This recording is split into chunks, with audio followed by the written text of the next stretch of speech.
अस्सलाम वालेकुम दोस्तों आज मैं आपको दिखाने वाला हूं टमाटर के पौधे की पहली खाद जो कि देना बहुत ही ज़रूरी है। जैसा कि आप दोस्तों को पता है कि मेरे टमाटर की पनीरी जो है वो तैयार हो चुकी है। माशाल्लाह हमारे पास काफ़ी ज़्यादा पौधे तैयार हो रहे हैं। आप लोगों ने अक्सर देखा होगा कि जैसे ही टमाटर के पौधे तैयार होते हैं तो उनके पत्ते भी मुड़ने लगते हैं और जैसे उनके ऊपर टमाटर लगना स्टार्ट होते हैं तो जनाब टमाटर के ऊपर काला सा एक स्पॉट बन जाता है या फिर टमाटर ख़राब होना स्टार्ट हो जाता है नीचे से, जिसको हम समझते हैं कि फ्रूट फ्लाई का हमला है या फिर किसी वायरस का अटैक हो गया हमारे पौधे के ऊपर या फिर किसी भी कीड़े मकोड़े ने इंसेक्ट ने हमला किया है और हमारे टमाटर ख़राब होना स्टार्ट हो गए हैं। तो उसके लिए ये खाद बहुत ही ज़रूरी है। ये आपने पौधे को जब स्टार्ट करनी है टमाटर की पनीरी को खाद देनी तो आपने ये चम्मच देना स्टार्ट करना है। ये एक चम्मच आपके पौधे के लिए इतना ही ज़रूरी है कि जितना इंसान के बच्चे के लिए दूध ज़रूरी होता है। ठीक है, ये न्यूट्रन है इसके अंदर जो कि हमारे टमाटर के पौधे के लिए बहुत ही अहम है।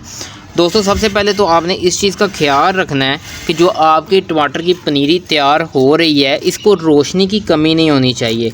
अगर रोशनी की कमी होगी तब ये पौधे एक साइड पर झुकने लगेंगे, लेगी होने लगेंगे, डी शेप होंगे। तो हो सकता है कि जब ये नीचे मिट्टी के साथ लगें तो इनको फंगस लग जाए। और इतने छोटी पौधे जो हैं हमारे, इतने छोटे छोटे पौधे हैं तो इनको हम बाहर खुला भी नहीं रखते क्योंकि यहाँ पर तो चिड़ियाँ नहीं छोड़ती, चिड़ियाँ खा जाती हैं इनको। आपके एरिया का हिसाब मुझे नहीं पता क्योंकि मैं तो ऐसे कोई पनीरी रखूं तो वो चिड़ियाँ एक दिन में ही ख़त्म कर जाती हैं। तो मैं इसको कवर करके रखता हूँ एक गमले के साथ जिसमें काफ़ी ज़्यादा सुराख हैं और अंदर से रोशनी जाती रहती है। तो रोशनी टमाटर के पौधे के लिए बहुत ही ज़रूरी है। आपने इसको शेड के अंदर नहीं रखना, इसको धूप भी लगनी चाहिए। धूप टमाटर के पौधे के लिए बहुत ही ज़रूरी है। धूप इसको मिलेगी तभी ये अपनी ग्रोथ को बढ़ाएगा, ज़्यादा से ज़्यादा पत्ते निकालेगा और फिर ही इसकी अच्छी ग्रोथ होगी और हमें ये फल देगा। उसके बाद दोस्तों आपने इसको फर्टिलाइज़र स्टार्ट कब करना है, या मेरी पनीरी का साइज़ देख रहे हैं कि पनीरी का कितना साइज़ हो गया।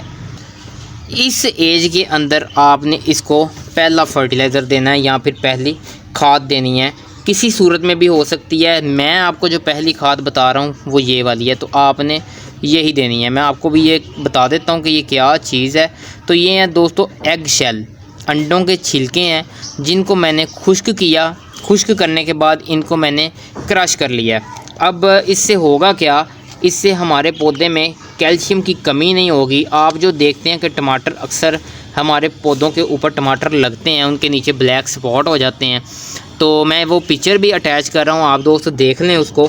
तो इस तरह से ब्लैक स्पॉट बनते हैं और हमारा टमाटर ख़राब हो जाता है। वो इसी वजह से होता है कि हमारे पौधे को कैल्शियम की कमी होती है।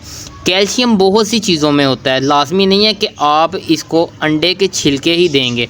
कैल्शियम चाक के अंदर भी होता है, जो ब्लैक बोर्ड पे जिससे स्कूल में लिखते थे, चाक जो होता है उसके अंदर भी कैल्शियम होता है, वो भी डाल सकते हैं। चूना भी डाल सकते हैं।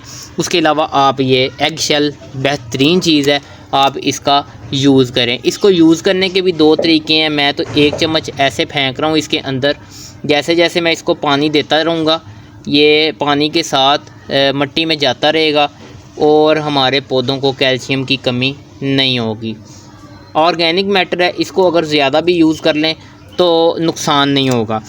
अच्छा दोस्तों एक चीज़ मैं आपको क्लियर कर दूं कि अगर आपके पौधे में ऐसा कोई मसला होता है जहाँ टमाटर के ऊपर स्पॉट बनते हैं तो आप अगर किसी एग्रीकल्चर शॉप पर जाते हैं तो वो आपको कोई ना कोई दवाई दे देगा क्योंकि उसने तो सेल ही करनी है। तो वो आप लेके घर आ जाएंगे और जनाब आप खुश होते रहेंगे कि मैं बस अब पौधों को हेल्दी कर लूँगा।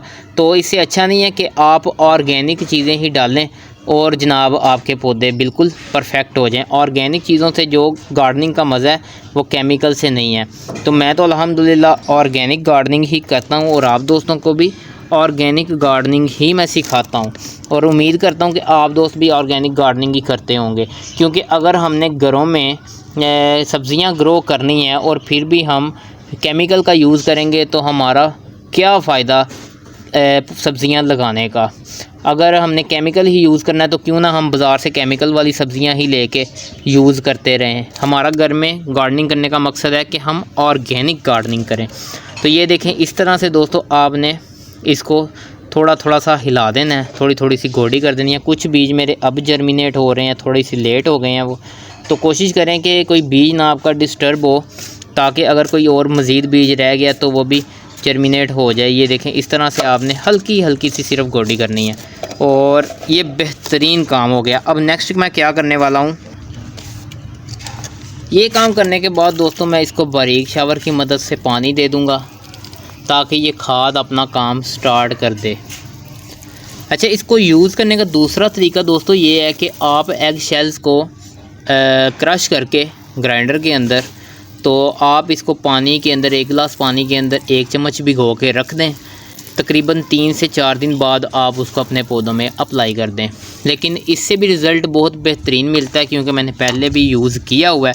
तो आप इसी तरीके से यूज़ करेंगे तो इंशाल्लाह आपको बहुत ही बेहतरीन रिज़ल्ट मिलेगा। इससे आपके टमाटर भी नहीं ख़राब होंगे और पौधे भी बहुत अच्छी ग्रोथ करेंगे।